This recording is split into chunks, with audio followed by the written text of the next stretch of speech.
very stressful. With that being said, who feels like this picture? Should be pretty much everybody, right? We're ready to be done.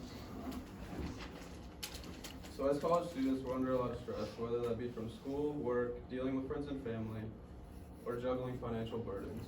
This is definitely a widespread problem, and college mental health problems are getting worse across the country. Even here at Northwest, counseling appointments have increased by 240%, and new internship positions are becoming available to deal with this growing problem. So I'm Hannah, and this is Corey. Today we're going to talk to you about stress management. We're going to tell you what stress is, some ways it affects you, and some ways to cope with it effectively. So what is stress? Stress is your body's response to change in your life.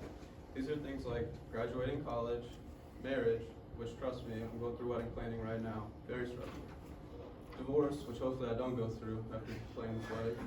And the death of a loved one. There's no avoiding it.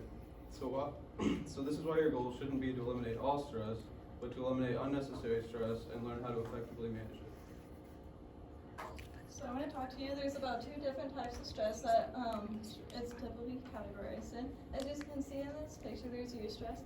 This is the type of person, they know they have a lot to do. Finals are coming up, and so they take out their planner and they divide up their time, and I'm going to divide this amount of time for this class, and this time is for this class, and they're probably that person who has a million different colored pens and everything is color coded.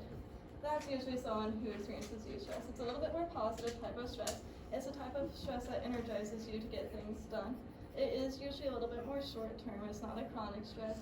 It can improve your performance, like when you get really stressed before a test, and so you spend all night studying, and then you do really well on that test. But this is also a type of stress that we think we can cope with. But there's also distress, and this is when you see your to-do list, it looks so long, and you don't know what to do, you don't know where to start, and so you take a nap, or something like that. And so this is a more unpleasant type of stress.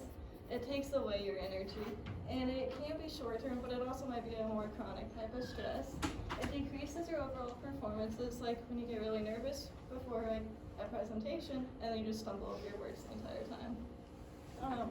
This is a type of stress that we don't really know how to cope with, but you can also kind of trick your brain into turning eustress into distress by doing some really simple things.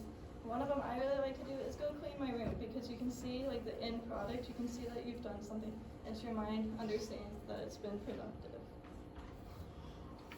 So this picture shows how easy it is to get overwhelmed with stress. Causes of stress come from things called stressors. These are things like finding jobs, dealing with relationships, financial issues that come about in your life, health problems of loved ones, or dealing with a cluttered space, like if your room's cluttered, you're going to be stressed out, or some busy schedules stress people out. If you have one thing back to back to back, you don't have any free time to do anything else. And dealing with unorganized events, so if everyone's just running around, it's not organized, it's going to stress people out. Here's a video we have that describes good stress versus bad stress.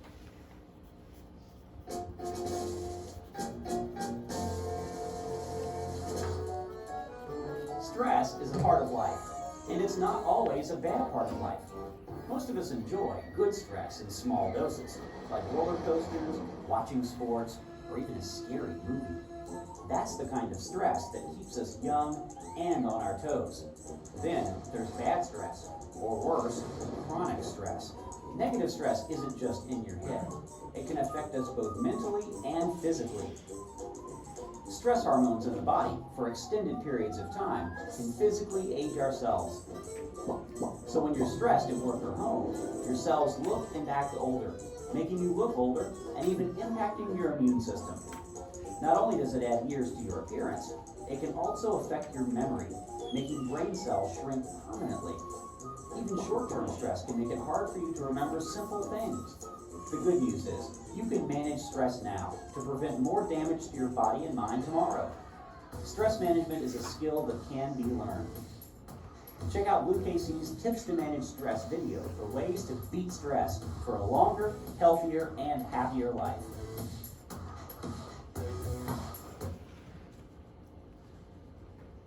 Alright, so So as the video mentioned, stress can affect you both mentally and physically. It might not seem like it affects you physically because it's just all in your head, it's your to-do list. But it can affect you physically. As I said, it can affect your immune system. This can be as simple as just getting like a really upset stomach before a big event because you're nervous. But it can also be like a longer term thing where like with finals week, a lot of people become run down when they get like a cold or they get sick during or after finals week. Chronic stress can also lead to chest pain, and like in really extreme cases, it can lead to heart attacks. You tend to see this a lot in like people with high stress jobs, like CEOs, that type of thing.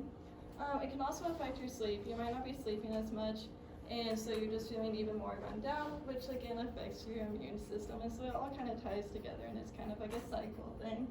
You also might feel more muscle pain or tension. Your body might just feel tense all the time. You're not really sure why. You're just sore like you would be after a workout. You also might feel fatigue. This could be like a physical fatigue, like you get home at the end of the day and you're just exhausted. But it can also, again, be like a mental fatigue. You get home and you just can't do anything more. You're done for the day. You also might exercise less. This kind of goes back into adding more stress because you're not getting those endorphins like you would if you were exercising. And so that's just adding more to your negative thoughts, which leads us into talking about how stress affects you mentally. So there's a survey given to American freshmen, about 30 college freshmen, and about 30% of these freshmen report feeling frequently overwhelmed. And this is the highest the statistic has ever been for women, and it's increased exponentially since this survey was first given in 1985. Chronic stress can also lead to depression and anxiety. With depression, it's a lot of like, oh, I can't do this, I'm doing too much, that sort of thing. Whereas with like anxiety, it can lead to like irrational thought spirals, where like if I fail this assignment, I'm gonna fail the class, I'm not gonna graduate college. And so like you can understand how your mind would go there, but you're just taking things out of proportion. You also might be more irritable when you're stressed. You might find yourself getting into fights or arguments with your roommate or other close people around you. That can again add to your stress because, as we mentioned earlier, relationships might be a factor of stress for you. It can also have lack of motivation or focus. And again, this goes back into adding more stress because you're still trying to get the same number of things done. You've just wasted time not getting everything done. So you're trying to do it all in a lesser amount of time. You also might isolate yourself from your friends and family. This can go back into the depression and anxiety because you might think that your friends don't want to be around you. They don't want to be your friend anymore, that sort of thing. So you have a video that kind of focuses on how stress can affect you, and specifically how it affects society as a whole. What's the story with her? Sure. How old was you? 20. Jesus. We cannot ignore the impact of stress on our society and what it's doing to people in very, very tragic ways. In the United States, life expectancy is dropping faster than any other developed demographic in the world. We're drinking more, we have a massive obesity epidemic, and uncontrollable chronic stress. Liver cirrhosis, drug overdose, and suicide. They are called deaths of despair. Knowing the cause of the cause is far more important to really understand what's happening. Stress is an epidemic of monstrous proportions. What's the surest way to make our have-nots feel poor? Put them in a lot of income inequity. Not only do you feel helpless, you feel rage. It just seemed like we didn't matter. People have this ideology that competition is good for you, but that's a trick. Could it be that a society gets so stressed out that it actually starts to break?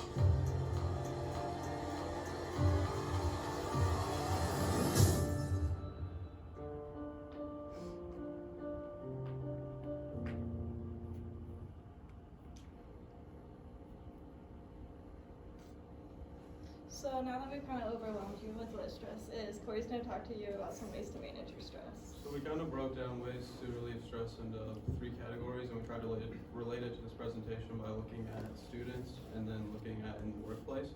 So first for students, we have quick ways to relieve stress would be just deep breathing exercises. Just take a couple seconds, just breathe and realize everything's going to be okay.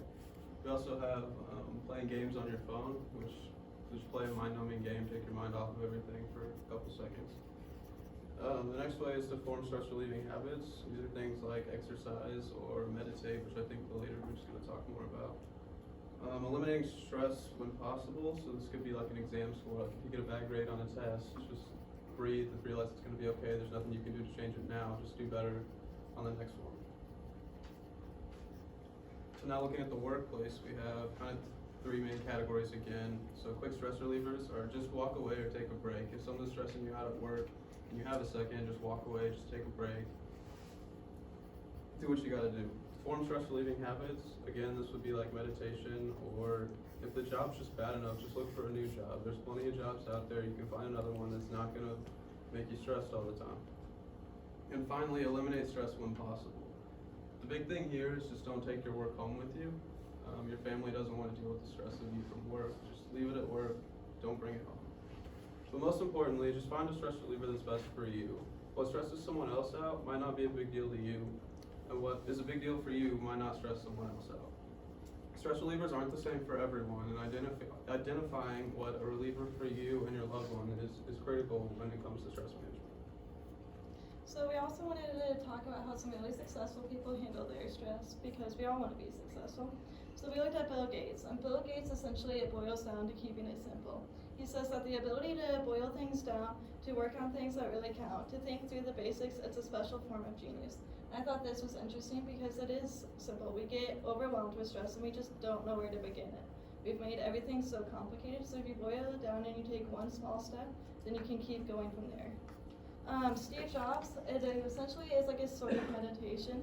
He says that if you just sit there and observe, you'll see how restless your mind is. If you try and calm it, it only makes it worse, but over time it does calm. Your mind just slows down, and you see a tremendous expanse in the moment. You see so much more than you could see before, so you just need to take a step back and calm yourself before you can work, because the more you try to work when you're stressed out, you're just going to overwhelm yourself, and it's not going to go well.